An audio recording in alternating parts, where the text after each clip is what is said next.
چینی وزارت خارجہ نے ایران میں بیرونی مداخلت کی شدید مخالفت کر دی ہے۔ ترجمان ماؤننگ نے بیجنگ میں پریس بریفنگ میں کہا کہ ہر ملک کی خود مختاری بین الاقوامی قانون کے تحت محفوظ ہونی چاہیے۔ چینی وزارت خارجہ نے زور دیا ہے کہ خطے میں امن اور استحکام کے لیے تمام متعلقہ فریقین کو ایسے اقدامات کرنے چاہیے جو حالات کو بہتر بنائیں۔ چینی وزارت خارجہ نے ایران میں بیرونی مداخلت کی شدید مخالفت کر دی ہے۔ ترجمان ماؤننگ نے بیجنگ میں پریس بریفنگ میں کہا کہ ہر ملک کی خود مختاری بین الاقوامی قانون کے تحت محفوظ ہونی چاہیے۔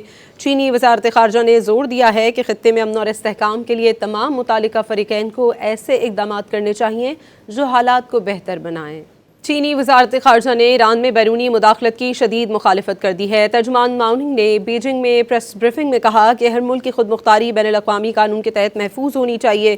چینی وزارت خارجہ نے زور دیا ہے کہ خطے میں امن اور استحکام کے لیے تمام متعلقہ فریقین کو ایسے اقدامات کرنے چاہیے جو حالات کو بہتر بنائیں۔ چینی وزارت خارجہ نے ایران میں بیرونی مداخلت کی شدید مخالفت کر دی ہے۔ ترجمان ماؤننگ نے بیجنگ میں پریس بریفنگ میں کہا کہ ہر ملک کی خود مختاری بین الاقوامی قانون کے تحت محفوظ ہونی چاہیے۔ چینی وزارت خارجہ نے زور دیا ہے کہ خطے میں امن اور استحکام کے لیے تمام متعلقہ فریقین کو ایسے اقدامات کرنے چاہیے جو حالات کو بہتر بنائیں۔